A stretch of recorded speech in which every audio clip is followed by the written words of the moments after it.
So we're back at this Goodman here, and it's not looking much like a Goodman anymore. So it's not all finished yet because I'm still doing a few things. So what I'm gonna do is, where Goodman has their wires going through here, I have rubber grommets and vibrations. A year or two later, 3 years later, you could see, or actually just running overnight. See right here where the wire is? Okay, turn it on. There's actually yellow dust right here. So that was already vibrating right where they have their nice sharp metal right there. Well, not sharp, it's rounded, but it's already going to be a rub through. So we will put grommets there. Where it rubs through here, I'm going to put a grommet here, so there's a grommet there, so there can't be no rub through there. I'm going to take the old electrician, I'm going to take his 208 line, I'm going to pull it out, and I'm going to put orange tape around it so it could be identified correctly.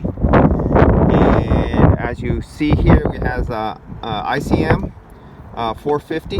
So if one, now this is what killed it before. It lost the leg, a transformer blew up, it lost one leg, but the compressor stayed running and was humming, and it burnt out the last one. And it happened several times. This is compressor finally went.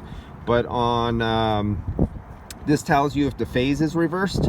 So if PG&E does work outside, it cuts the compressor off, so you don't kill the compressor and in running in reverse phase. So if it sees reverse phase, it cuts the compressor. If it sees too high a voltage, it cuts the compressor. If it sees too low a voltage, it cuts the compressor. I can't remember what else it cuts the compressor for. Oh, got rid of the little 25-cent Yangman Fang Do, made in Kathmandu. Let's see, where's this thing say it's made? Oh, Mr. Tongfei Electronics. So Tongfei Electronics, goodbye.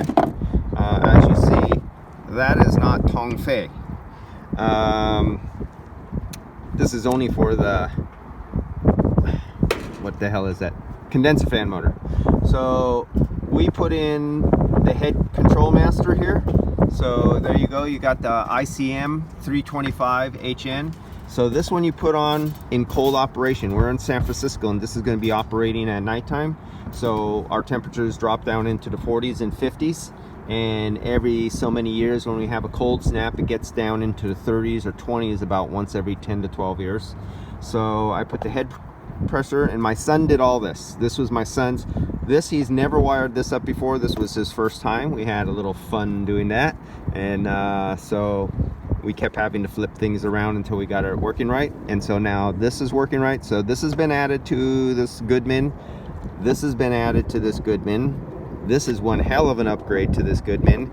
And then I'll put the grommets so we don't get this rub through that's already starting. There's yellow dust.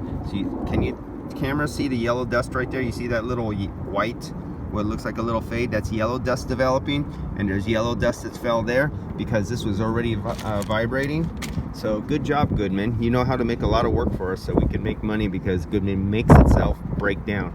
And taking off this flimsy ass top, this is so freaking flimsy. When we had to take this up to open it up, because we had to put the temperature, mount the temperature probe for the ICM headmaster controller here.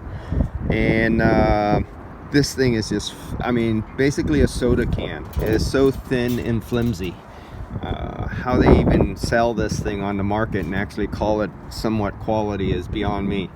So what else are we gonna, we're gonna put the alarm on too. So I'm gonna find out more about the alarm and see if I could go downstairs and wire in an audible alarm. If this ever faults, that a light will flash and maybe an audible alarm will go off downstairs, indicating to everybody something went wrong.